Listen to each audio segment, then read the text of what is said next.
Hi everybody, welcome to part 3 of the Shane Plays Let's Play series of Shadowrun Returns Dragonfall. So when we last left off at the end of part 2, we had been basically told to go find information on a man named Green Winters who had sent us on the run. The wind so terribly bad and killed the team leader and my character's friend Monika Schaefer. So we also have our trusty dog Dante, who used to be Monika's dog, but now wants to hang out with my character Quick Luke. So we're still in the neighborhood that's sort of where our hideout is at. I'm not sure. It's like the Kreuzbasar. I can't remember the exact name. Maybe it's in the yeah, the Kreuzbasar.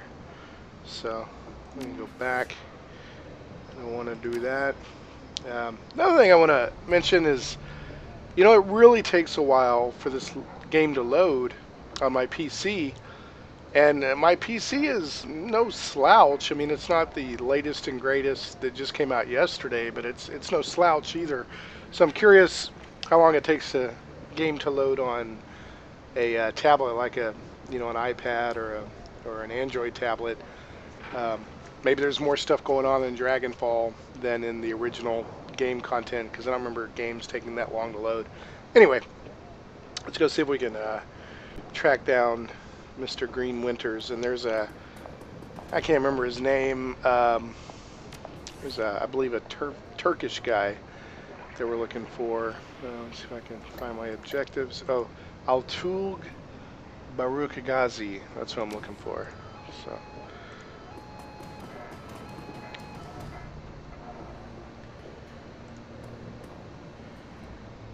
the dwarvish tech vendor smiles at you with practiced ease, her almond eyes twinkling with the glare from a dozen tread screens. She speaks in a clipped, heavily accented German. So let's see what you got. I can say I need some tech and I'm on a tight schedule. Show me what you got. I'm in the market for something exotic. What kinds of tech do you carry? I'm just browsing. Don't mind me. I'm just going to say I need some tech and I'm on a tight schedule. Show me what you got. I don't know why it gave me 3 different options for talking to a vendor, but anyway.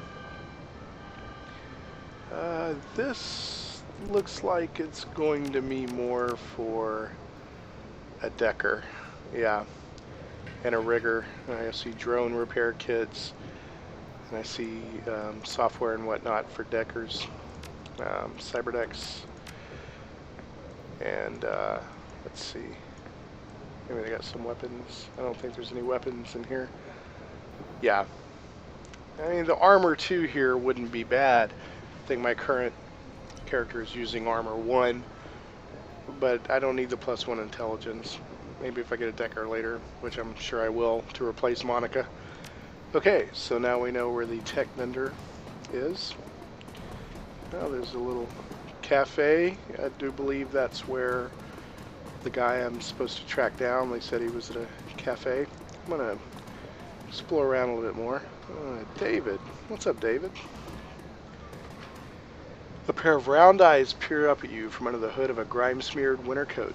You recognize him as David, one of the Kreuzbasar's street kids. If you had to guess, you'd place him in his mid-teens, although it's difficult to tell beneath the grime and acne marring his face. You've seen him following Monika around between runs, chasing her heels like a lost puppy. She always seemed to have a soft spot for the kid. Oh, boy, Quick Luke. Have you seen Monika around? I've been looking all over for her. I could say I'm going to have bad news for you, kid. She's dead, or I don't have time for this. Why don't you ask Paul? And Paul, if you'll remember, is our kind of fixer that is in our hideout. I think he arranges runs and sells stuff for us. That's Paul. Anyway, I'm just going to say I'm afraid I have bad news for you, kid. The kid blinks, a blank expression on his face. She's dead, isn't she? I can say it was quick, she went peacefully, that's the most this can hope for. It was horrible, there was blood everywhere. I'm sorry, kid, we all are. I'm going to go with I'm sorry, kid, we all are. That's an honest answer. The second option is pretty honest, but unnecessarily harsh. Yeah, look, I think I want to be alone right now.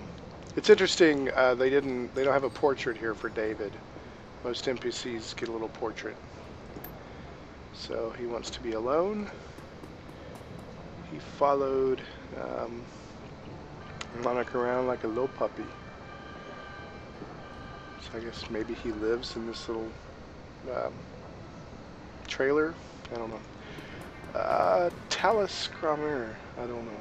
I'm going to guess this is a magic shop. It's just kind of the vibe I'm getting off of it.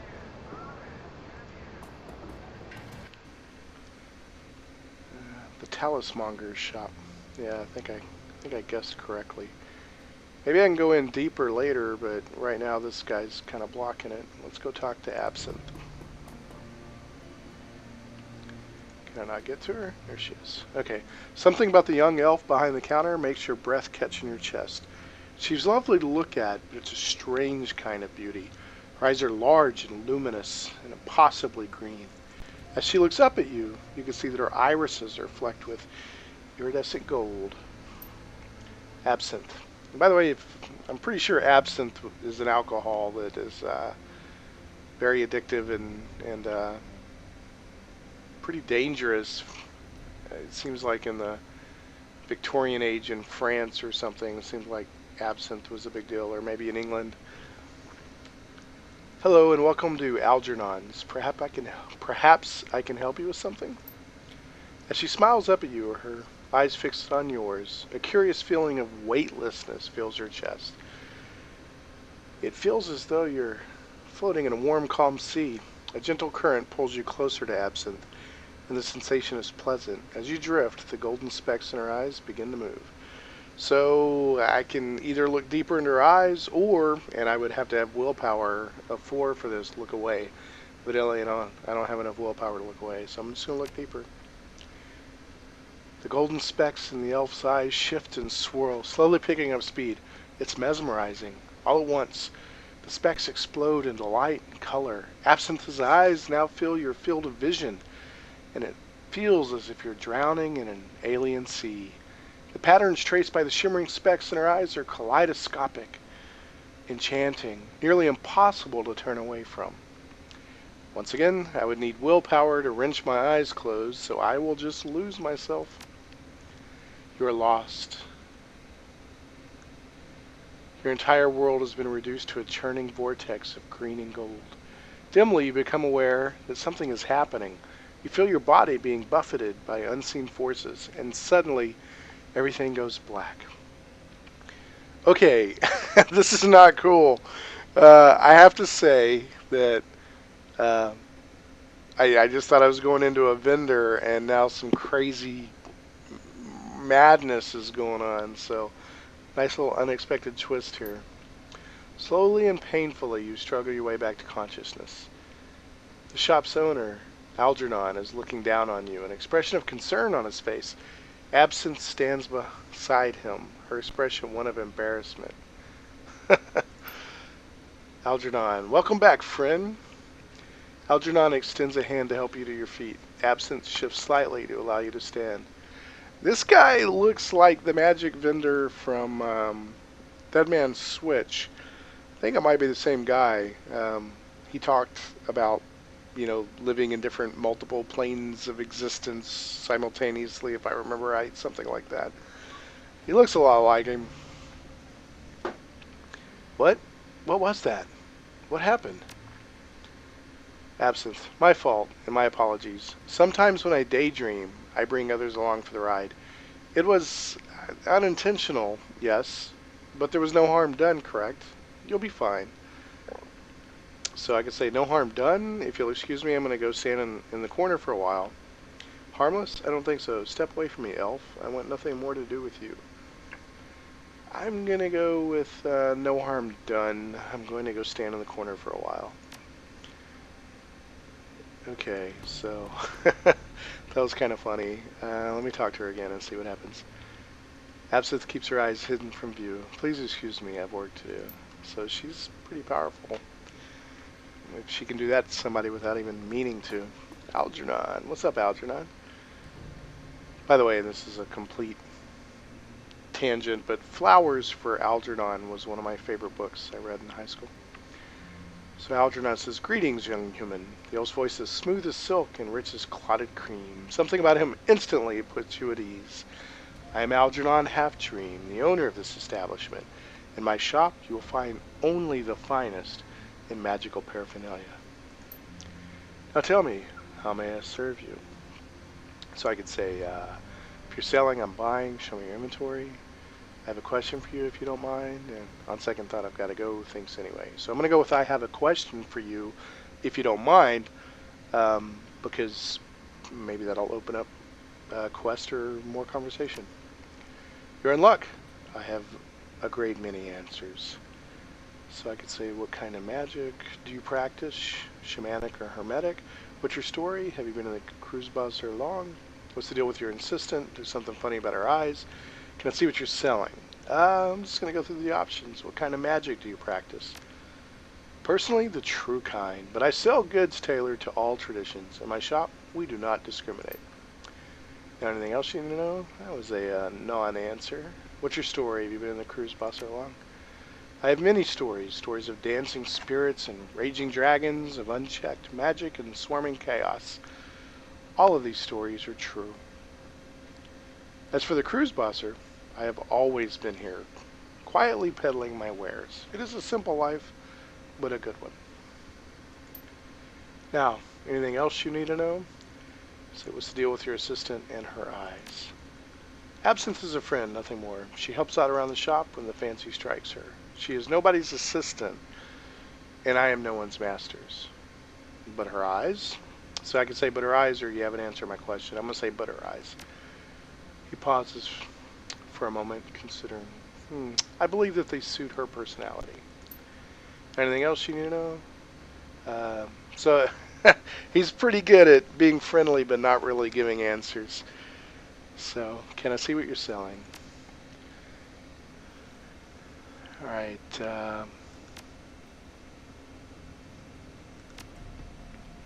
Yeah, +1.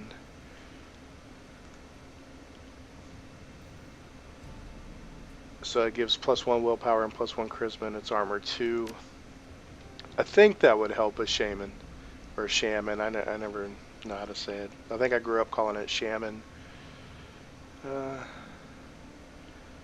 Yeah, no, some of this might not be bad. Let's see. Consumables. These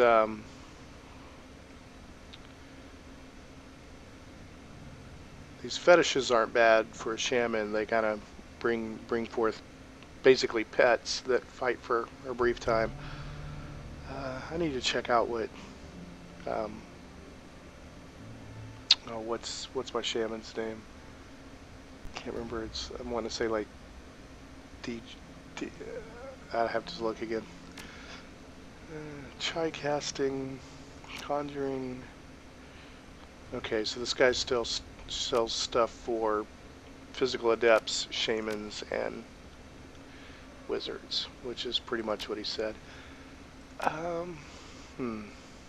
I need to go check what my guys have. I don't know if I can look at their stuff or not. Dante. Now I can just look at Dante. Oh, he's got. He's got hit points, action pool. Hopefully, he won't get in a fight. His stuff's not that tough. I may have to go check out what my guys have and then come back here. Is it Dietrich? Is that his name? Dietrich? I can't remember. I see what they mean now. I think I mentioned in part 2 that whereas before your base of operations was the Seamstresses Union, which was kind of a bar and a front for Shadowrunners. and all your vendors and stuff were in there. You know, this is a neighborhood where you can kind of wander around, and it's not just one place, which is kind of neat. Maybe not as efficient, but maybe better atmosphere, storytelling. I don't know. Let's see what's down here. U-Bahn platform. I've already been here once. I can't. Well, I haven't been here once. I was on another U-Bahn, which was sort of a secret entrance to the hideout that we found in the beginning of part 2. We're not found. I mean, we were taken there by the game. What is this? If you can't tell by now, I'm a big explorer. Tip the dancer. Huh. Yeah, I'll give you a new yen. I lost a new yen. Just trying to see if that opened anything up. I guess not. Or opened up a storyline, I mean. Alright. I think I was saying before that I like to explore everything. The Romani Patriarch is an impressive figure, an enormous man in his late 60s, burly and broad-chested, despite his age. His voice is deep and resonant, and his breath is heavy with a stench of pipe tobacco. So, says a Romani Patriarch, I guess he means gypsies, or they mean gypsies. Gunari Metzbach. Tavin Baxtel, you here to conduct some business? If so, I welcome you to Metbach Arms and Ammunition. If not, keep right on walking. So I could say I have cash and I need weapons. Show me the goods. I'm here to buy. Care to tell me about your inventory? I was actually hoping to ask you a few questions. I'm going to go with the third option. Always explore. So Gunari says, you make a purchase, you can ask as many questions as you like. The corner of his mouth twitches upward. Make a big enough purchase and who knows, I might even answer a few. In that case, I suppose I'm buying, or I can say I don't need anything, but I'm gonna say I suppose I'm buying. Let's see what he's got. Very good. Alright, so outfits. There we go. Armor 4. Yeah, baby. Grants +5 hit points and armor 4. That's sweet, like a mug. Secure Tech armored clothing. Kevlar is woven into the fabric, providing protection. Okay, consumables. Got some grenades and whatnot. This is my kind of store. Let's see what SMGs he's got. Still got a little bit of sniffles. Not as bad as last time. Uzi. I need a data jack. Oh, it's got a smart link on it. Okay. I already have a Beretta Model 70. And that's got damage 6, range medium, capacity 30. With big damage. Okay, so the Uzi 3 does more damage and I guess carries less bullets or at a time. So you have to reload it more often. And then we're moving into the shotguns. So right now I think I'm going to stick with what I got SMG wise, but I wouldn't mind grabbing a couple of more grenades. Just got some frag grenades, smoke grenades, concussion grenade. Yeah, I'll buy a couple of these. Only 75 each. Buy what he's got. Whew, man, I really like that armor 4, but it's half my new yen right now.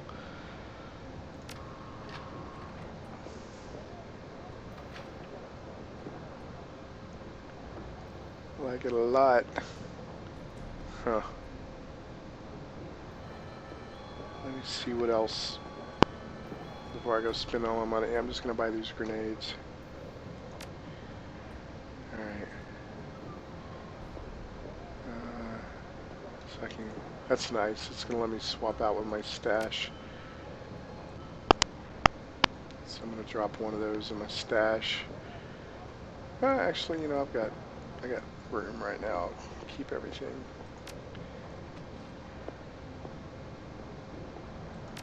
Okay.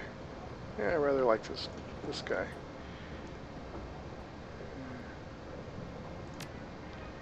I have weapons from all across Europe: Ares, Seska, Fischetti, you name it.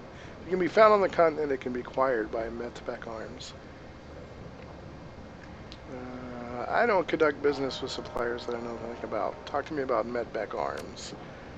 And I don't discuss family matters with customers, let alone strangers. It's nothing personal. The answer is no. Understood? Say understood, Herb Medback. You show me respect. This is good. Medback nods his approval. Now, unless you'd like to take your elsewhere, let's get back to business, huh? So I've already purchased, so I'm just going to say no business today. I'm leaving. Medback's face hardens. After a brief pause, he gives you a curt nod. Very well, Gajo, but if you come around again, you come with money and you come to buy, understand? He makes a shooing motion with his hand, waving away. Move along now. Zadevesla. I don't know what that means. But he obviously is all business.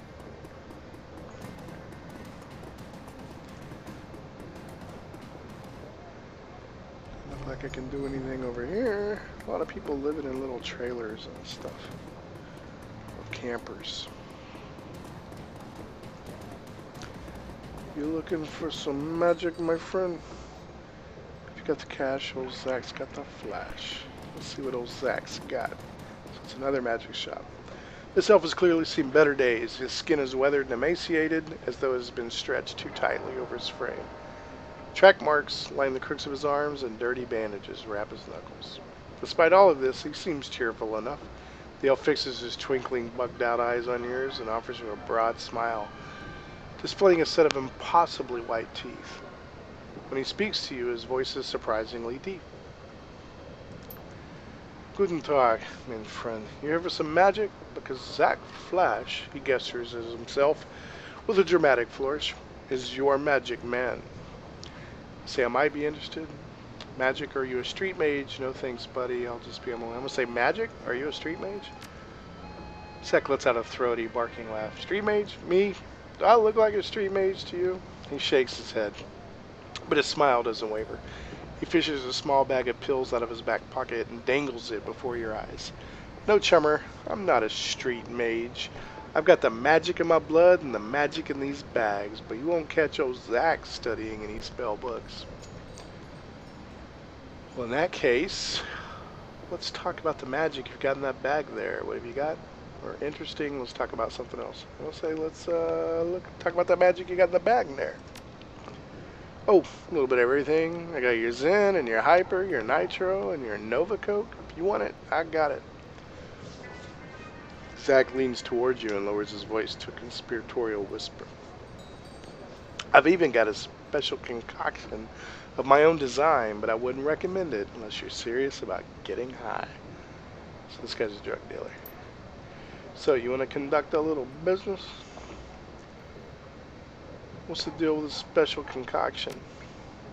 Flash's grin broadens even further. His mouth is disturbingly large, and there's something menacing about the sight of those two white teeth. This is the real deal, chummer. A proprietary blend, designed and delivered by yours truly.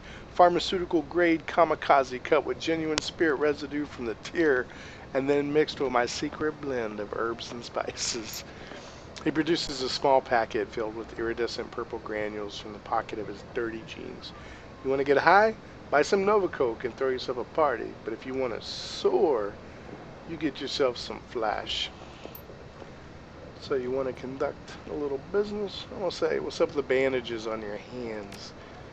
Zach snorts out a burst of laughter. He waggles his bandaged hands in front of you. Oh, these? Nothing much, chummer. Nothing much. Tussled with a spirit back in Amsterdam. You know, we elves are very spiritual people. So if I were an elf, or I guess if maybe if I had the etiquette elf, I could say, oh, come off it. Elves are not, on the whole, any more or less magical than anyone else. I'm in a position to know. So I could say, so I've heard, or you fought a spirit with your bare hands. Which, did I say fought? Zach winks at you, his smile twisting up into a licentious smirk. You can't help noticing that his eyelashes appear to be dusted with glitter. Nah, chummer. Zach Flash is a lover, not a fighter. We partied, then we tussled. Hard not to get banged up under the circumstances. Gotcha. What was that you were saying about elves?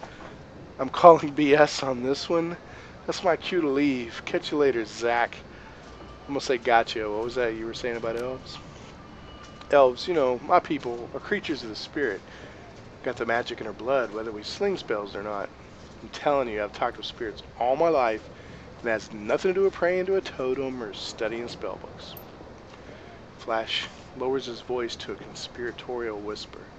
Between you and me, my mojo is stronger than any corp wage mages. Take those rat scum bastards at as technology. They cast spells all day and all night, right? Fire this and lightning that, just tossing them around like candy.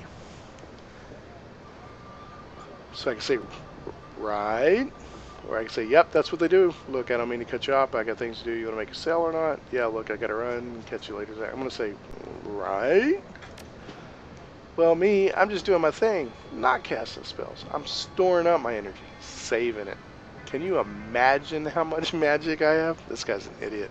Alright. I'm going to say, I don't think that's how it works, Zach. I've heard enough of this. Let's talk business. What have you got?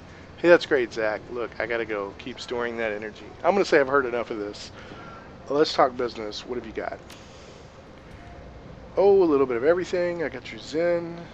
If you wanted to... Okay, we already been through this where he talks about his own special concoction and whatnot. I'm going to say, show me what you got. Now, the Zach special for 700 new yen adds +2 movement and +2 AP for one round. That's 2 movement and +2 AP. If it doesn't have some really horrible side effects, then it's probably not that bad. Kamikaze, combat sim that has +2 body, +1 strength, and +1 willpower for 75, or add strength and willpower +2, but -2 charisma and intelligence for 5 rounds. Huh. I'm going to buy one of these for glory, these Kamikazes, combat stim. Alright. Confirm. And I'm going to put that in a stash. I hope I can get that to glory later. Yeah, see, I can only confirm. Or what I was going to say is I can only get to Dante and myself right now. I can't get to my other people. So this guy's an idiot, but I guess he's got, you know, the Kamikaze and the Nitro, which was helpful. My first play of the other game, or the first campaign, I used it a little bit. The phone rings. What the crap? I'm gonna go answer the phone. Ring, ring. It's an old, obsolete phone booth. It's ringing. I'll pick up the receiver. Voice on the phone. A monotone, pitch-adjusted voice begins speaking almost immediately. The Schwackwell writer's contact for this Kias is no more. Quick Luke is listed as a follow-up contact. This is our only secured line to this Kias. Please listen to the following instructions carefully if you are a supporter of our cause. Who are the Schwackwellenreiter? The Schwackwellenreiters, fighting for the freedom and liberty of information in Berlin. The F-State manages many things, but information remains controlled. Corporations keep any information they can under lock and key, silencing dissent, silencing indiscretions, silencing the truth. So I guess because Monika's gone, they're calling me. Maybe she worked with them.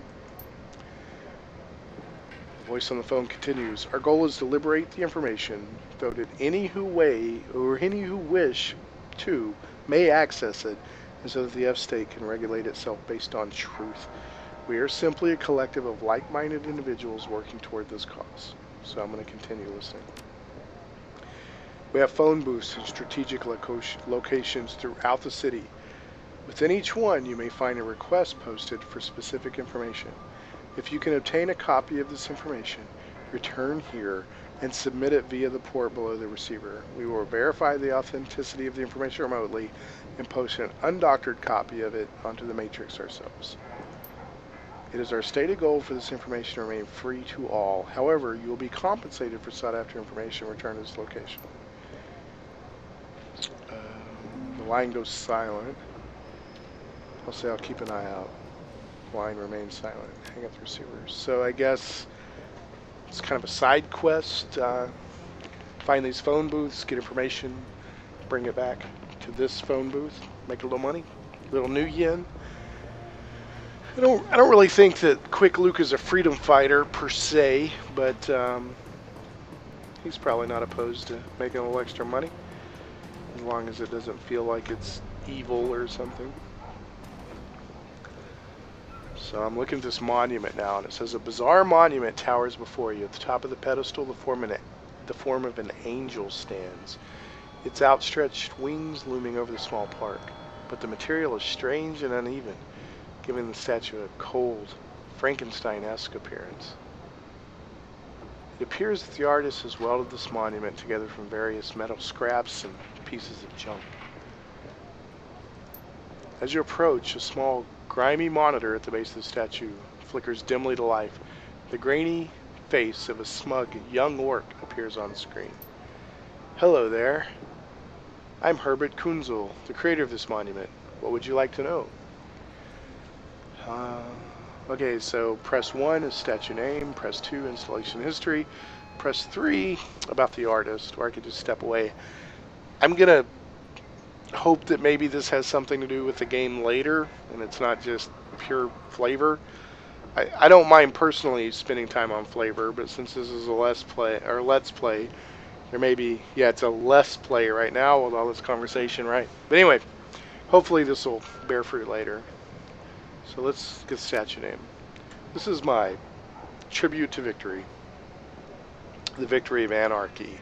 It is both a citation and parody of the statue we destroyed some 20 years ago. You may remember it from the history trids as the Soila, I don't know how to say that, or Goldels. Okay, installation history. Isn't it obvious? The Sigoswal, I don't know, a monument to the hubris of the Prussian state, gets blown to bits. So someone takes lots of bits and builds a monument to the hubris of anarchy. Oh, the irony of it all.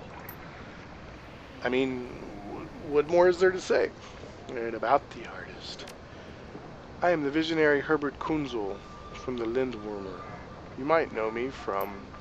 Okay, well, there isn't much I'm known for yet, but I intend to change that. All art is born from misery, after all. Step away. Okay, well, that was a fun little side romp into the world of F-State art. I'm just going to run around, see if anything else is going on here. Oh, here's somebody I could talk to. What's going on? Oh, yeah.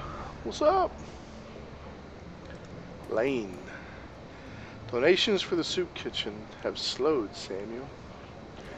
Sigh, I'm not surprised. Altruism often comes with an expiration date. Now, let me talk to this Lane guy first. Lane, before you stands a troll, although it is a stretch to say he's standing at all.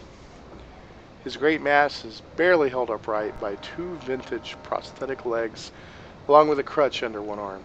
His body clicks and hums with every shift of his weight. Despite these disabilities, his eyes are sharp and calculating. I know you? Say, if you know Monika. Sure, I know Monika. You one of hers then? I'm Quick Luke, by the way.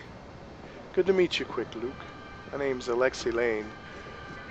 So I could say, what's your place in the Kreuzbasar? Is that a name I should know? What do you do here, Mr. Lane? I'm gonna say, is that a name I should know? No, I suppose not. Just the way I like it. There's something you should know about Monika, or I'll leave you be. I'm gonna say there's something you should know about Monika. Lane says, something happened to her on the run. I can say, how'd you know? Or you know something about it? Or I'm afraid so. I'm going to say, how'd you know? I'm going to say, you know something about it?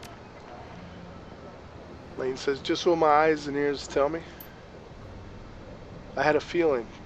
Besides, Monika almost always comes around after a run to check on everybody. She's long overdue, and now here you are in her place. So she's either severely wounded or outright dead. So I can say we lost her, dead, or I'm afraid she's gone. I'm going to say we lost her. The grizzled troll nods grimly. The servos in his prosthetics complain as he lets loose a heavy sigh. Now that is a shame. She was a hell of a runner, that one. And a good friend. I'll say I'll leave you be. I'm going to try to talk to him again. Yep, I'll leave you be. So, should have found out more about what he did, but oh well. Samuel Beckenbauer. At the sound of your approach, the orc turns to face you. He wears a severe expression, but there is kindness in his eyes. Hello, human. As you can see, I'm in the middle of a conversation with my assistant. The volunteer worker holds her silence, but her expression is full of naked hostility. Samuel gives her a sidelong glance, and she seems to get the message. The fire in her eyes dies down to a low simmer. But we do not want to be impolite. Is there something I can do for you? So I can say I couldn't help hearing your conversation. I take it that you run a charity of some sort, or no questions, I'm just passing by. I'm going to say I couldn't help overhearing. He nods. Yeah, or yes. It isn't much, but we do what we can. Such as? Give me specifics. He clears his throat and begins to count off on his fingers. In the past several years, I've established a shelter where the dispossessed can sleep, a soup kitchen to feed the hungry, and a library for the people of the Kreuzbasar to better themselves. It isn't much, I admit, but it's a start. Volunteer worker. A good start, Samuel. You mustn't be so hard on yourself. There are limits to what man, even a determined man, can accomplish, to what one man, that is. This is true. He nods to the orc at his side. Thankfully, some of the residents that I've helped over the years have come back around to help me. I've got 15 assorted orcs and trolls from all around the Kreuzbasar working with me now. They help me to man the soup line, stock the library shelves, and to do all of the hundreds of other little things that a community organization needs done every day.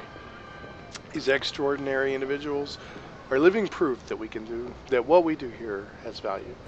They are my inspiration to continue forward. She beams at the compliment. From her body language, it's clear that she idolizes Beckenbauer. Now, do you have any more questions? If not, I will bid you good day. I don't wish to sound self-important or rude, but there are many pressing matters that demand my time. So I can say 15 assorted orcs and trolls. Does that mean that other races aren't welcome within your organization? Are you accepting donations? I'm going to ask the first question. Or I could be on my way, but I'm going to ask the first question. That's taking a rather narrow view of what we do. Yes, it is true that my assistants are all members of the goblinoid races. It is also true that before they accepted my help, they were thieves, gangers, and deadbeats. This is not because they were bad people. This is because those of us with goblinoid traits are feared, mistreated, and denied gainful employment by a society that hates us. I hire only goblinoids because mainstream human society has created a need for me to hire only goblinoids. The orcs and trolls of the Kreuzbasar, gotta learn to say that, deserve a workplace where they will be treated with dignity and respect. All that being said, our services are available to all. We wouldn't turn a desperate person away regardless of that person's metatype. Even humans, the most privileged of all races, are welcome at our door. Isn't that what's most important? So I can say your use of exclusionary language is telling even humans are allowed. I agree with you. Let me ask you about something. I'm going to go with the first one because when I first walked up and said, he was like, hello, human. So he's got a little chip on his shoulder. Please, my friend. He shakes his head. Don't make this into something it isn't. Volunteer worker. Who the hell are you to question Samuel? What have you done for the Kreuzbasar? No.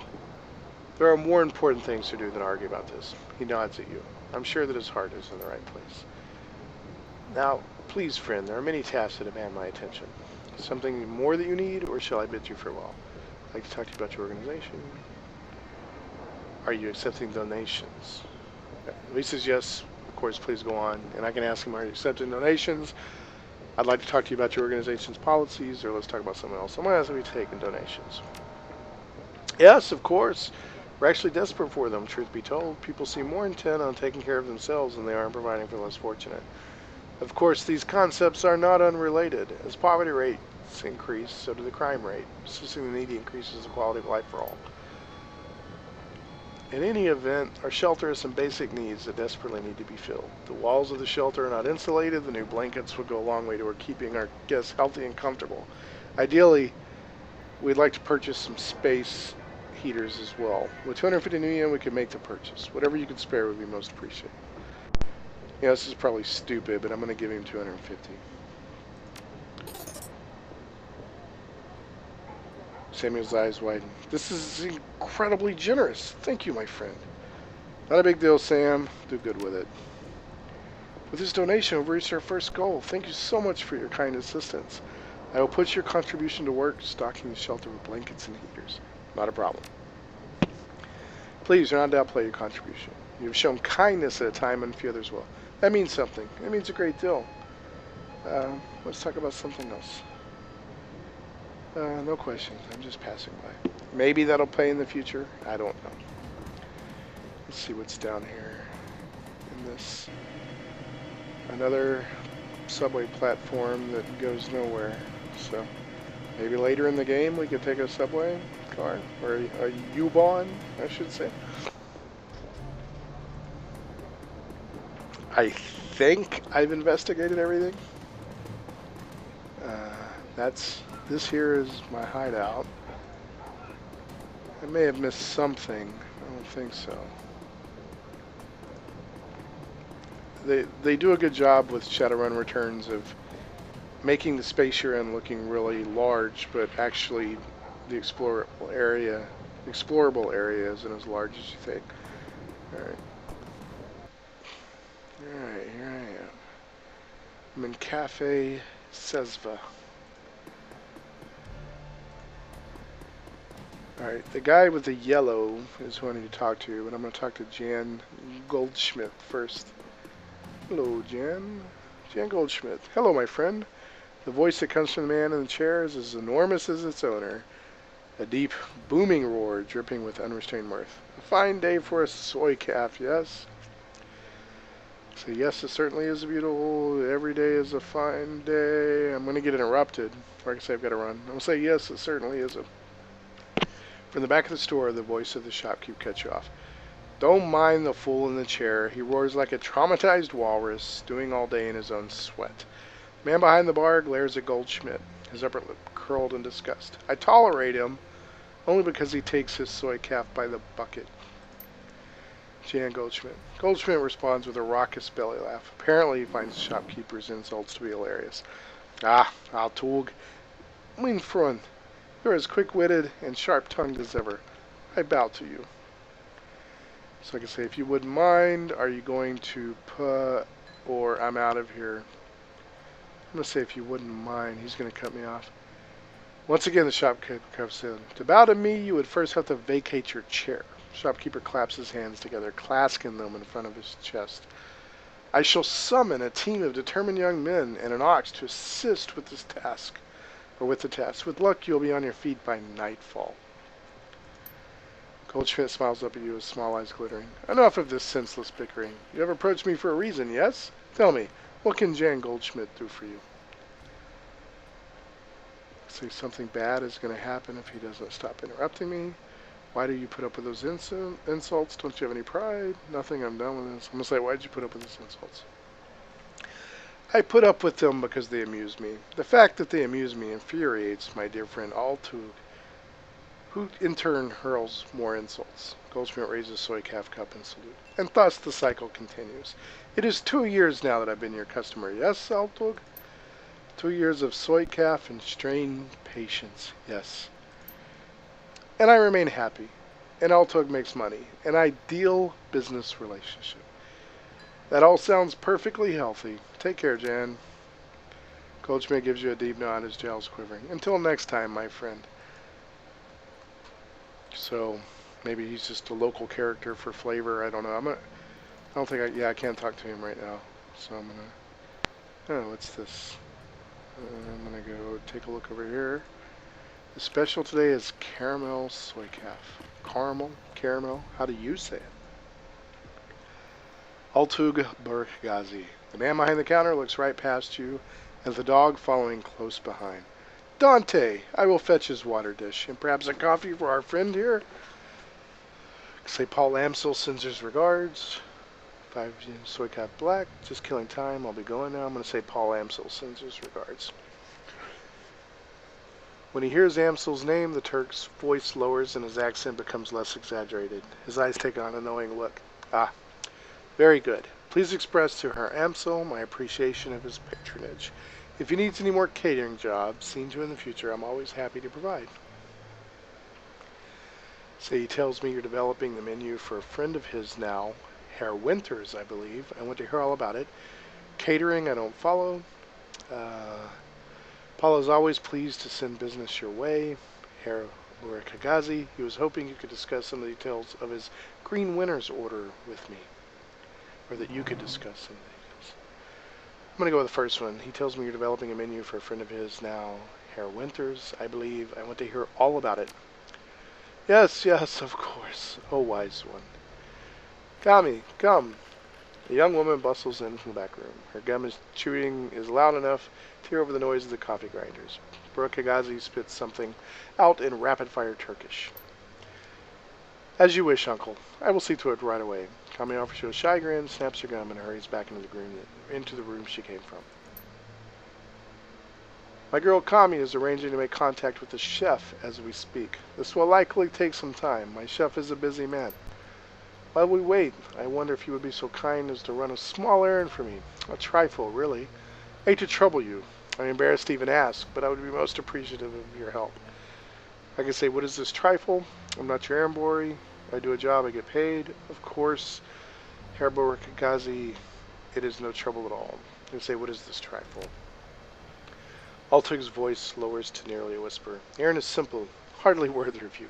I have installed a number of data taps to Berlin's fiber optic network. It's part of my civic duty, you understand.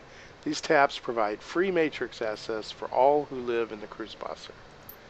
In order to maintain their, their anonymity, each tap's protocol buffer must be reset every few days. I simply wish for you to visit each data tap and reset it. Say, don't you have people for this? Our regular errand runners are all indisposed, and delightfully, you're here.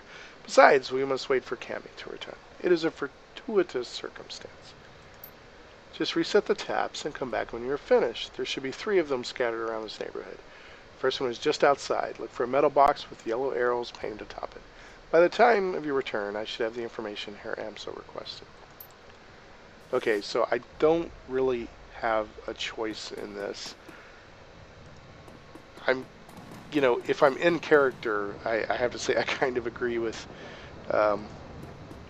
Quick Luke. He's like, dude, I'm here to get information from you, not to run an errand. Especially for no money, but oh well. Maybe it's part of being a good citizen of the Kreuzbasar. So, I know I saw some more of these floating around. Already gotten one of them.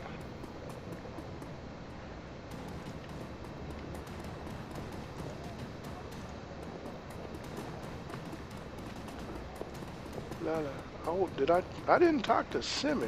How did I miss Simi? Guess it's a good thing I came back. Here's another of these. I'm gonna do this one and go talk to Simi and see what I missed. Alright, that's 2. Buffers reset. Let me talk to Simi because I do not remember talking to her. Simi, warming herself in the dim light of a dying street lamp, is a waif of a girl who looks far too worn for her years. The clothes she wears suggest the oldest profession, and the fog in her eyes suggests a habit that demands such a line of work. The Mother Superior. She says there will be 7 for me to care for. I need to see to them. Say I wasn't aware of any convent or church nearby. You're high as a kite, aren't you? 7 what? What do you have to care for? I'm going to go with the third option. The captain's children. The mother superior says there are 7. She says I'm to be governess to the children. This, I do believe, is from the sound of music. You notice a chipjack poking out beneath the young woman's unruly hair. The vacant look in her eyes marks her as a likely BTL junkie, lost between reality and any number of better-than-life virtual constructs. I need money to get back to them. See, the story sounds familiar. Look, do you know Monika? I'm going to step away from now. Yeah, I mean, that does sound like the Sound of Music story. But anyway, I'm going to say, look, do you know Monika? Monika, is she one of the sisters at the Abbey? No, wait, Monika. A flicker of recognition fights through the haze in the young woman's eyes. Yes, Monika, she's good to me, brings me food to eat and tea to drink. I want to say something happened to her. Despite the woman's persistent delirium, she seems to glean meaning from your tone. She died? I'm going to say, I could say while working a job, yeah, that's right, or I'm sorry she did. I'm going to say I'm sorry she did. The girl grips her head with claw-like hands, tugging her hair as if she might pull her brain out through her skull. I don't like this, but I can't switch it off. The girl's frail body shudders, and her eyes grow large, but she does not sob. Instead, she smiles a sad smile, which looks to have been worn all too often. She will go to heaven. She told me it is a place for good people, stillborn babies, and childhood pets. And she was a good person. I'm not going to go into a lot of theology here. We're doing a let's play of a game. But the Bible does not say that that's who goes to heaven. Just throwing that out there for a talking point. And she was a good person. The girl then begins to mumble to herself while fingering the hair that covers the jack in her head. I'm going to say this story sounds familiar. Captain Von Trapp is very well known and respected. The poor dear lost his wife and the children their mother. Yeah, it's Sound of Music. A child should not be without a mother, and a mother should not be without a child. Have you seen the captain? I'm going to step away now. So, yes, good. I need to rejoin the children. So she's doing a better-than-life virtual reality thingy, and did I go into here earlier? Yeah, I don't remember. Maybe going and doing these was a good idea, because I guess I missed some stuff. I didn't think I did, but I guess I did. Alright. As you're resetting the data tab, you notice that someone has duct taped a small homemade receiver to the system. An earplug dangles from the receiver. Huh. Put the earplug in your ear. Yeah, of course. The sound of heavy machinery makes it difficult to hear the words that are being spoken. After a moment, you find you can make out 2 distinct voices. A nasal woman who sounds like a heavy smoker, and a man who speaks in a high-pitched, breathy tone. Nasal woman, we just heard Monika need to good for us.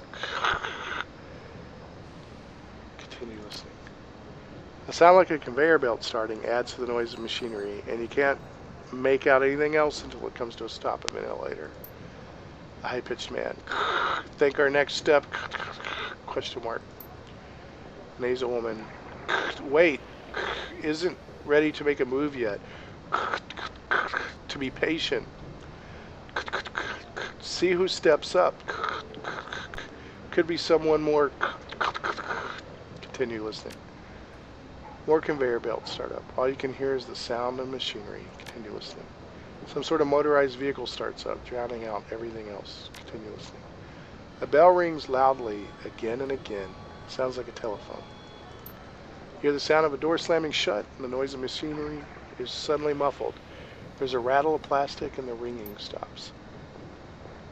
The nasal woman's voice can be heard again in a sing-song tone. Guten Tag, how may I help you? Silence. Her tone changes, becomes more businesslike. I heard. Silence. Yes, he knows. I told him it wasn't time to make a move yet. Silence. What do you think I am, an idiot? The council needs to meet again. Silence. I know. Getting everyone in the same room is challenging. Getting them to agree on a course of action is going to be even more challenging. From my perspective, the Kreuzbasar was only stable because of her. If she really is out of the way, well, we'll see, won't we? Silence. Ja, I know. What can I say? Things go slow in the flux sometimes. You hear the sound of a door opening again, and the cacophony of machinery fills the line. You can't make out anything more. So it sounds to me like very possibly somebody's glad that Monika's dead. But I'm not positive. So what's down here? Triage Cyber Clinic, or Triage. So this is where I can get my cyberware. And I guess medical stuff too, like medical packs, trauma packs. Dr. Xavier Esquivel. As you approach the elf, you notice that he's in mid-conversation. His lips move rapidly and his voice comes out in a low, quiet tone. The glossy plastic shell of a high-grade calmly glints on his wrist. Listen in on his conversation, step away and wait for him to finish. I'm going to listen in. Doing your best to look uninterested, you lead in slightly and strain your ears. You find that you can make out the doctor's end of the conversation. Dr. Xavier Esquivel. No. The price I'm quoting you is more than fair. Well below market value, in fact. If you can't pay it, that's your problem. Yes, I know the price has gone up. This is a seller's market. Well then, you'll just have to find the money or go without. I'm sorry, but I have to go. I have a patient. He presses a button on his calmly and looks up at you, a $1 million smile on his face. Sorry about the wait, my friend. Welcome to the Triage Cyber Clinic. He extends his hand to you. I am Dr. Xavier Esquivel, and your name is? So I can either shake his hand and say quick lucre pleasure, I can refuse and say my name is none of your concern, or I can say I wandered in my mistake. I'll be going. I'm going to shake his hand and say quick Luke pleasure. Pleased to meet you, quick Luke. What can I do for you today? I can talk about medical supplies, I can talk about cyberware, or I can go. And I'm going to see what he's got on medical supplies. So he's got basic med kits and trauma kits. I've got my trauma kit that I didn't use last time. I'm going to buy a couple of med kits. And I guess those are $250 each. I'll just buy a couple of med kits. Confirm. Looks like it stuck one over in my stash. I'm going to drag it over there. I have 3 med kits, 2 grenades, and a trauma kit on me. That's not bad. Let's see what a cyberware costs. I need cyberware. So a data jack, a requirement for riggers, deckers, and those that want to use a smart leak weapon. I would kind of like to have that because I'd like to get a gun that has a smart link. But I will probably have to wait because I've only got 599 new yen, so even if I get the data jack, I can't afford the smart weapon. Cyber arm, cyber legs, bone lacing, thermal plating, vision magnification. I don't think I'm going to buy any cyberware, but I would like to get a data jack. The essence here, as you install cyberware, you lose essence. If you're not going to be a wizard or a shaman, I don't think that your amount of essence matters. So like for my guy, where I guess if you're a physical adept, you don't want to lose a lot of all your essence either. But for my guy, it doesn't really matter. Although I don't want to play him as a completely cybered up like RoboCop or something. Glory is a good example of way too much cyberware. She's basically like a torso inside cyberware. Alright, so I got all these guys. And I'm hoping I've explored everything now. I really missed a couple things over there. First time around. But it doesn't look like I can go any further, so... let me go back here. Alright, man. I did your errand. What you got for me? So, Altulg. So he's got the broad smile and open demeanor of a classic Turkish street vendor. Welcome, honored Efendim. Welcome, and how can Buragazi serve you today? You would like a coffee, perhaps? Or a cup of coffee, perhaps? I'm going to say I've finished with your little trifle, her Buragazi. Or I can order soy calf for 5 diyun, or I can say coffee as in real coffee, not soy calf. Or I'll be going now. I'm going to ask about his coffee. Yes, for individuals with refined taste, I offer genuine bean coffee from my native Turkey. The cafe owner looks you in the eye. The tone of his voice grows low and serious. This is a top-shelf item, my friend, and not for the general public. Only for those few discerning connoisseurs who can properly appreciate it. I just need my caffeine fix. Let me have a soy calf. I think I'm the sort who can appreciate it. Tell me about the Turkish coffee. Change my mind. I'm going to ask about the coffee. It is hand-picked by my family in Turkey, a true delicacy of the sixth world. This was considered a luxury even before the awakening, when bean coffee was everywhere. Every street corner, they say. Buragazi leans in close, lowering his voice to a conspiratorial whisper. Long hours in the shop have perfumed his body with a commingled scents of coffee, incense, and applewood tobacco. Trust me, if your coffee experience has been limited to soy calf, you must not deny yourself this opportunity. You will see God. So, alright, you sold me. How much? Or on second thought, I think I'll just stick to soy calf. Alright, you sold me. How much? This is a specialty item delivered at some costs. I cannot part with it for less than 50 million a cup. Alright. Why not? It's just a game. So I could pay the man, say deal, or I could say 50 million for a cup of coffee, too rich for my blood. I'm going to go ahead and buy it. 50 million. Very good.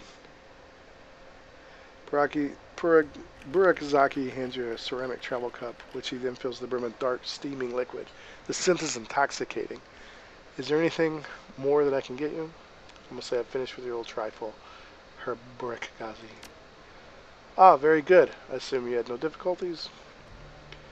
Not at all. It was good to take in the night air. Easy, just like you said, so those taps are a public service. Is that it? Difficulties? No, one of the taps have been modified a bit, though. Someone using it as a surveillance device. I'm going to tell him that. He laughs. Of course they were. I'd be surprised if they weren't. This is Berlin, after all. In the flux, everyone spies. If you do not spy, how will you know who's in power and who will be in power next? If you were to stay here, Efendim, you must get used to it. Who enters the Turkish bath will sweat, as my uncle Tademir always says. Nevertheless, I shall have one of my people look into it. Wait, there's more. I listened in on the tap and heard something might be important. His eyes closed, amused. Oh, ho, tell me, O listener of keyholes, what did you hear on the surveillance tap you found? I couldn't make out much, and there's a woman and a high-pitched man. They seemed pleased Monika was out of the picture.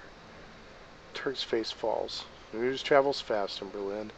These two are known to me. Is there more? See, the woman got a call. She talked about a council meeting tonight to decide if they should make a move. Then she was drowned out by heavy machinery. He nods grimly. Most excellent. It is indeed fortuitous that you discovered this information, though it is not unexpected. I will have one of my people attend this council meeting and report back. I'm going to say I'm very interested in this, so let me know what happens. With that out of the way, let us return to our pressing business.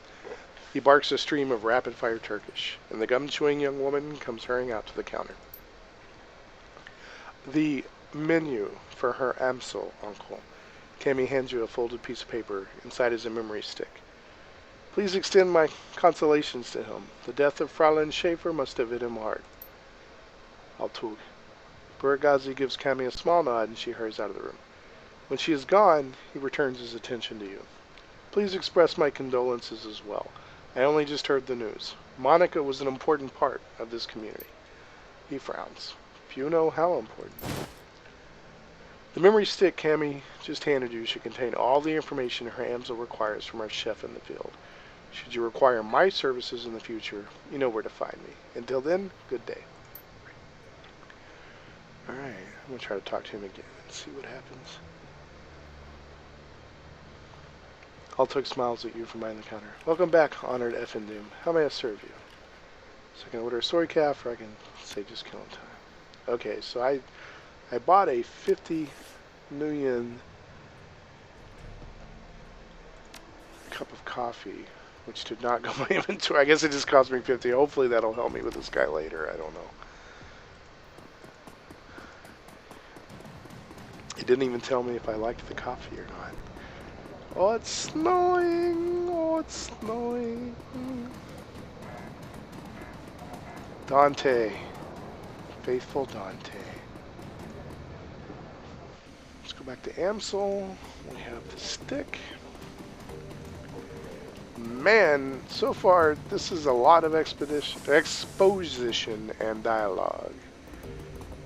Let's talk to Paul. Quick Luke. Amsel peers at you through a battered pair of wire-rimmed glasses. His eyes are bloodshot, his expression grim. Did you get the information about Green Winters? Yes, I spoke to Altug. He gave me the memory stick, or no, not yet. Well, obviously, I got the stick, so I'm going to give that to him. Let us see what his agent has to say. Amsel snatches the memory stick from your hand and slots it into his computer's terminal. He navigates a series of command line menus, and a wall of amber text floods his screen. Amsel scans it, mouthing the words as his eyes flip back and forth.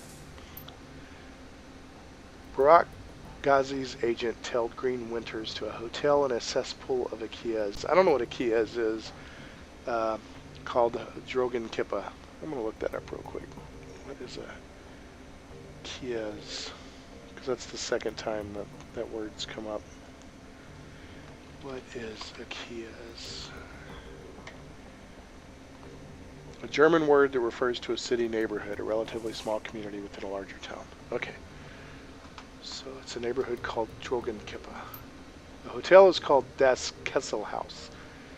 It is a renovated factory nestled deep in the heart of Drogon Kippa. It appears that Winters is holed up there. You know, and it's talking about a factory, and I heard all that heavy machinery on that other, on that call I listened in on. So maybe, you know, same place. Recently, there was some contention between two gangs over control of this neighborhood. Due to gang violence, the agent refused to follow Winters inside of the hotel, but he confirms that he is still inside. Eager. Well, what are we waiting for? Eager slings a rifle over his shoulder with a single spare motion. Gear up, people. We have a hotel to raid. Gloria and Dietrich. Dietrich, that was it. So Gloria and Dietrich pause. Exchange looks with Paul. Just a moment, Eager. Amsel raises from a chair, drawing himself to a full height. Even so, he has to crane his neck up to look her in the eye. You're an excellent soldier, and nobody questions your competence in the field. Your loyalty to this team is equally commendable. That said, we believe that Quick Luke is the right choice to lead the team. I don't know what I've done to earn that, but for the game, I guess I need to be in charge. Eager. There's a long pause before Eager speaks. When she does, her voice comes out dull and flat. What? Don't mistake this decision for a reprimand. Monika considered your contribution to the team to be invaluable. But we all know, this is Dietrich now, but we all know that she wasn't comfortable putting a soldier in charge. Eagers speaks through clenched teeth. Her words are measured. Her expression is livid. This is unbelievable.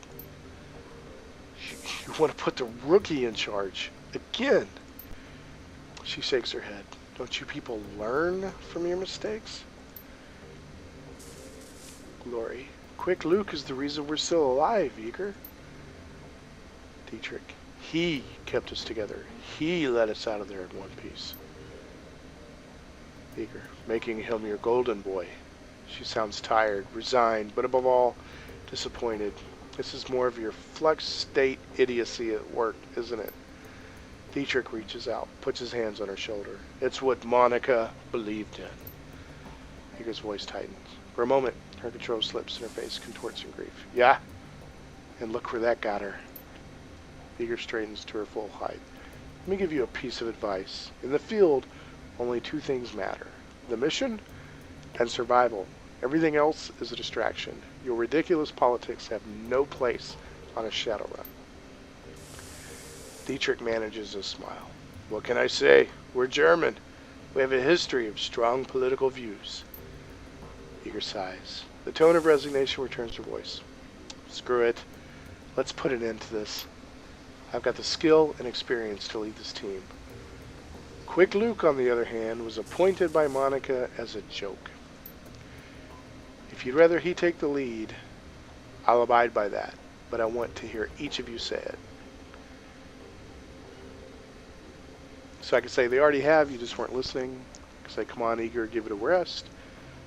I have no quarrel with you, Eager. I'll do as the group wishes, or this is a waste of time. We should be out looking for green winters.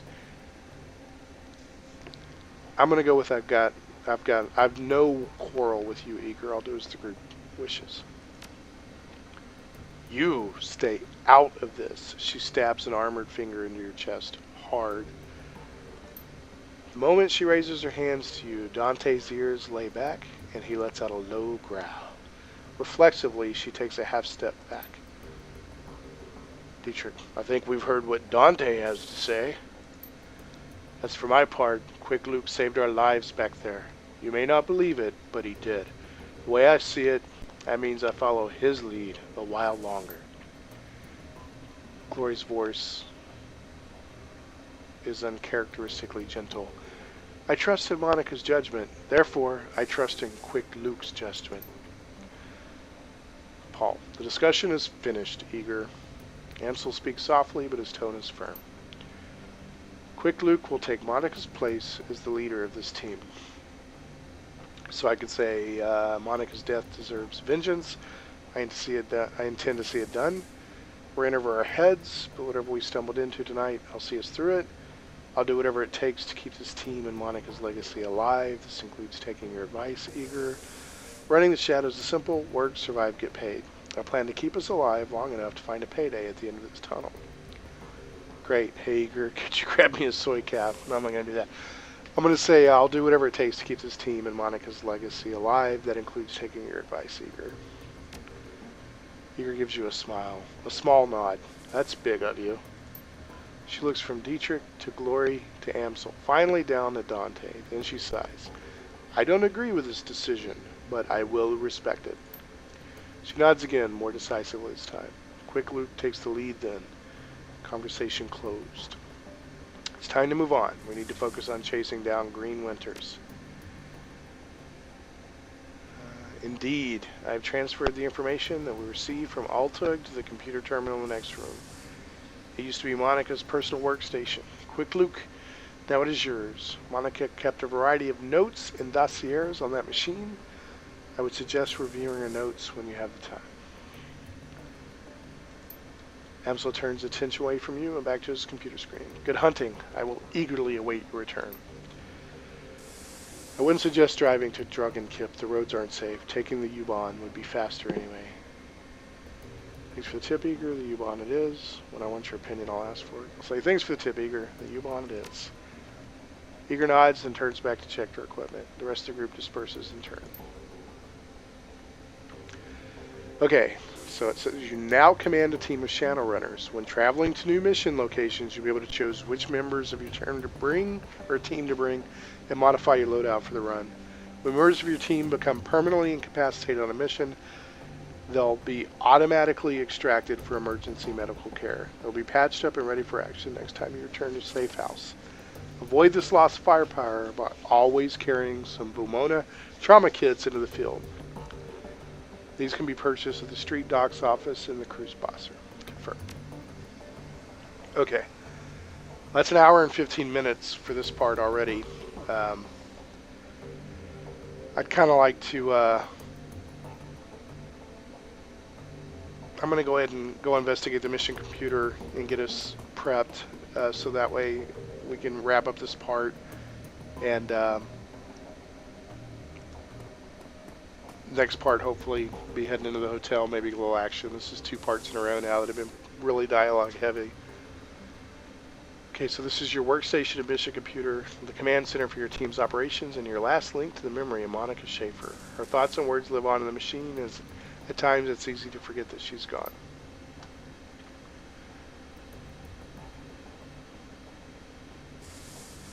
The cool blue tones of the workstation's main menu fill the screen. A blinking message in the upper right corner notifies you that you have 0 unread messages. So I could check the box for new messages, but it's going to say nothing. You have 0. Read your old messages. It says vid. Hello, Ace. The screen flickers to life and Monika's face appears. Her hands are on her hips and she's wearing a wry smile. Hey, Ace. If you're reading this, it means I've either died or stepped down. Hopefully the latter, but probably the former. Not many Shadowrunners make it to retirement age. In any case, I'm sure you'll do a fine job in the role. If you need anything, talk to Paul. He's a good man, and he knows how important it is to me that you take my place. One last thing, Ace. Eager might cause you some problems. In fact, I think it's a fair bet that she already has. Just remember, she brings something to this team that nobody else does. You want her on your side. My advice to you is this. Hold your own with her. If she pushes you, push back. Don't try to butter her up with flattery. She'll see right through it. Most of all, do what you can to earn her respect. She'll never be satisfied following you if you don't give her a better reason to than because Monika said so. I have faith in you, Ace. It's up to you to justify that faith. She half turns away from the camera, then returns her attention to you. The image is uncannily lifelike. Oh, and by the way, Ace, if you botch this, I'm coming back and haunting you. I mean that. Message ends. The image fades. You find yourself back at your inbox. Go back. Open the jobs directory. Review notes on completed job. Back to root. Jobs directory. View all pending and active jobs. It says enter query for pending active jobs. And there's nothing there, so back to root. Access the Shadowland BBS. Shadowland connection established successfully. Strengths 100%, spoofing 1, group info null, anonymous, welcome to Shadowland. So,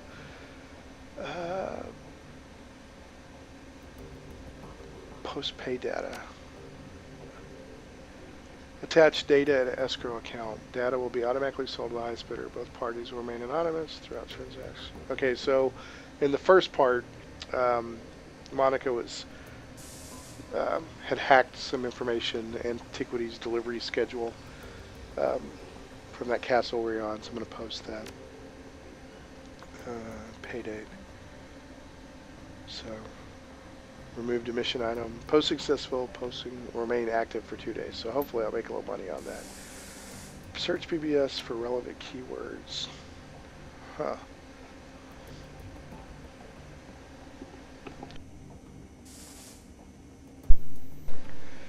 Topics matching local keyword. Okay, thread, killer in Seattle? With a question mark. Anyone else reading about this? City's got a Lone Star contract and they can't catch the guy. The Emerald City Ripper has been on a spree and so far no one has a clue. Pathetic. If someone like that happened on Block, some vigilantes would have tracked him down and stopped him. Shows how good state payroll cops are. Maelstrom. Looks like it was posted July 24th, 1954.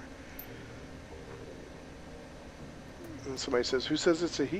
They don't have any leads. Tolstoy. Ha! I'll be in Seattle next week. Forward any info you have about this Ripper, and I'll see about taking him out for a date with my Walter MA2100. I'm sure Lone Star will have a fat reward waiting for whoever blasts this goon from Pro Shot. Okay, so that's a reference to the first Shadowrun campaign. It was Dead Man's Switch in Seattle. Part of it was tracking down the Emerald City Ripper. Who is Blutz? I think that's the name. I'm still recovering the logs. This hot dogger just trashed my land shred hosting server. Sounds like some kid pissed over his cartoons getting canceled. Left a bunch of garbage files all over my desk and I'll be cleaning them up all day. They should make you pass a dumbass test before you're allowed to deck in this town. So it sounds like there's some hacker named Blutz that annoyed this Lumens guy. So somebody responded, step up your security, write some wide IC programs if you can, at least make the kid's hair stand on end for a few hours next time he tries it. That was also from Tolstoy, and that Tolstoy person responded in the other thread too. And somebody said, just make sure that your IC is quick. Heavy hitting IC is no good if it can't catch up with an intruder. A fact that I take advantage of on a regular basis. That's from Clockwork. Always running ACW. And that's somebody responding to Clockwork. It says, the smiling bandit strikes again. Ha ha ha. Like Clockwork, Clockwork responds. View tour finish. I did have IC on the thing. Track the hole down. Grocery store across the street was piggybacking on my land, and they left an unsecured jack point in a bathroom stall. Old as hell maintenance jack in a fuse box. My security ignored it. Mystery solved. From Lumens. Somebody said, Shadowland isn't your personal tech support board, Lumens. Glad to see you fixed your own problem. Only way you're going to learn. From Maelstrom. Maelstrom, I think, also posted in the other thread. I think he was the original poster. When we're posting this thread, go back. Go back. So that's kind of neat. Maybe that was just kind of flavor. Maybe this Blitz guy or whatever is going to figure in. But that little Shadowland BBS was kind of neat. And plus I posted some information on there to sell. Okay, access Monika's team personnel files. Okay, so Amsel, Paul, Dietrich, Glory, Eager, Quick Luke. So watch Monika's entry on Amsel. The image of Monika appears on the screen. Paul, a talented, well-connected fixer with contracts all over Berlin. She pauses for a moment. He's more than that, of course, but that's neither here nor there. So I guess they were lovers? The image wing specs off the screen. You find yourself back in the menu. Return to menu. Alright, Dietrich. The image of Monika winks onto the screen. Dietrich, one of my dearest friends and a shaman of tremendous power. Good man to have at your side in a fight. I tend to use Dietrich in a support role. His magic can dramatically bolster the combat effectiveness of a frontline fighter like Eager or Glory. But when the chips are down, he's more than capable of dishing out punishment on his own. Can't think of much else to say about Dietrich. Just a good, reliable guy. She pauses for a moment. When she speaks again, you can hear a glint, or hear a hint of guilt in her voice. He's getting a little long in the tooth for a Shadowrunner. I'm not sure how many more years he has ahead of him in this game, but I'll be happy to run with him for as long as he's able. We'll see, I suppose. The image winks off screen. Glory. Image of Monika winks on the screen. Glory, our damaged Enigma. Known her for almost 5 years now, but I don't think that I'll ever really know her. Somehow doubt that anyone will. On an operational level, Glory's solid. That chrome of hers may be old, but it gets the job done. I've seen her take a troll apart with her hand razors, and when her adrenal pump is running, she moves faster than anyone I've ever seen. On top of all that, Glory's a competent field medic. I don't know where she learned medicine, another question mark, but she's patched me up at least a dozen times.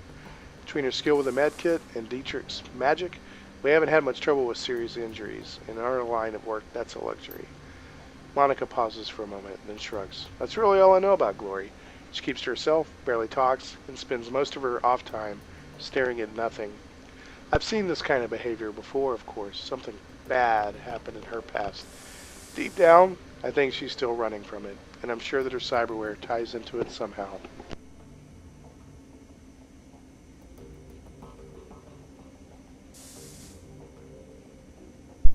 Sorry, I had to mute for a second.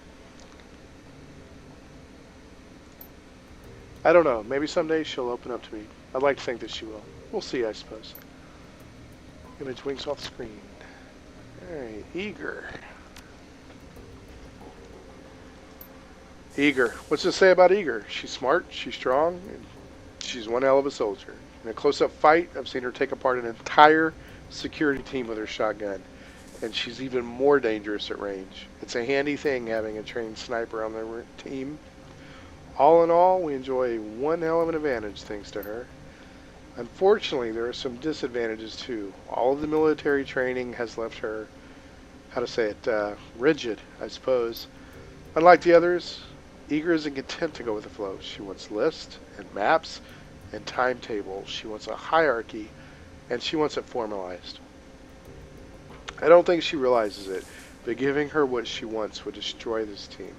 Gloria and Dietrich wouldn't put up with it for more than a day or two. I know that I wouldn't, but she keeps on pushing, all the same. Monika shakes her head. One of these days, the situation is going to come to a head. I just hope it doesn't happen soon. Alright, winks off. And last is we can watch Monika's entry on myself. Image of Monika's, miles on the screen. Quick Luke, my secret weapon. I've run enough Quick Luke to know that he's trustworthy. Good in a fight, too. But beyond all of that, it's just good to see him again. There aren't many people left from the old days, far too few, and Quick Luke, well, he was always the best of them. She smiles. She takes a deep breath, then shakes her head with a sigh.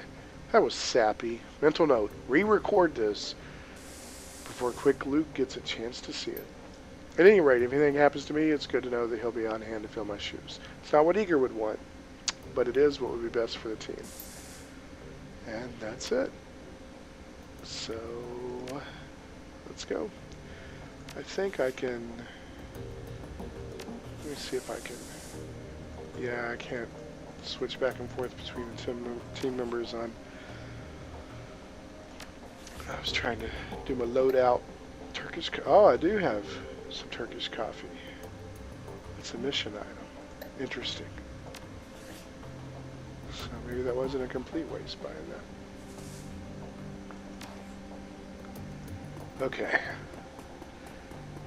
Let's go to the stash. Because I'm hoping to head out. I can't...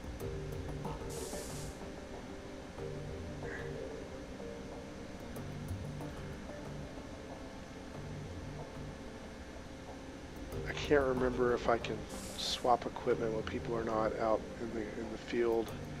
I'm gonna drop this kamikaze because that gives me 2 healing kits and a trauma kit, so hopefully that's enough. Alright guys.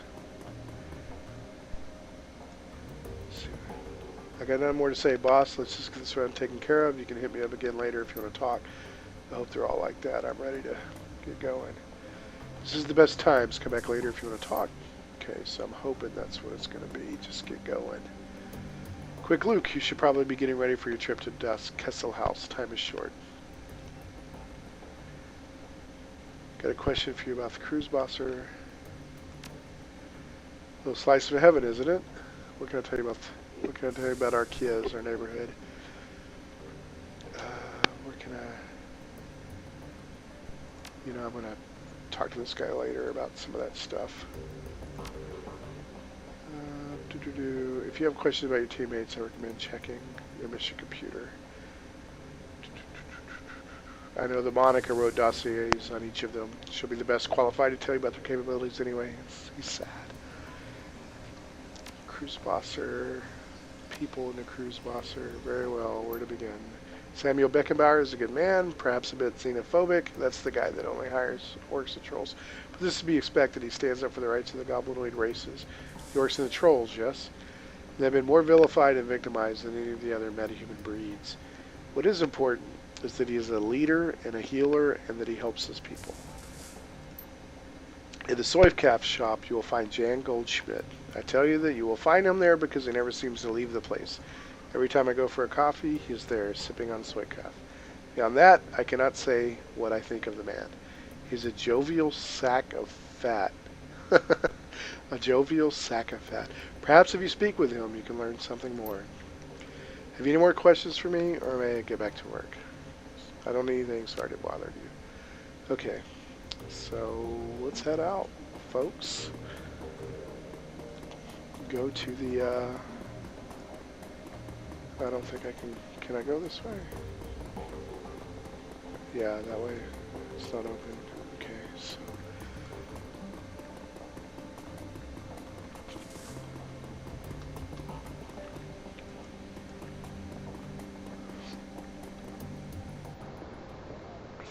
Okay, yeah, so there's the U-Bahn.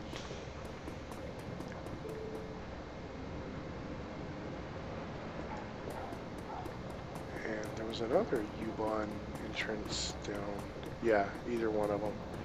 Okay, so they both work.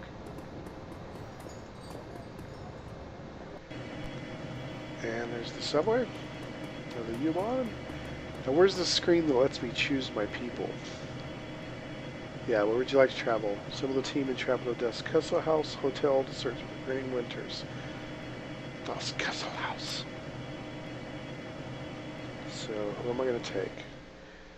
Who will I assemble? Do I take everybody? Do I have a choice? How's this going to work? Thinking. Press F5 to quick save your game. Press F5 to quick load. Okay. That will be the end of this session. Looks like we're going to the drug pit. We'll do the flavor text at the beginning of next session. That was part 3. We're about an hour and a half. Look forward to part 4, which will hopefully have some more action. Thanks for watching Shane Plays Let's Play of Shadowrun Returns, Dragonfall, and we look forward to seeing you next time.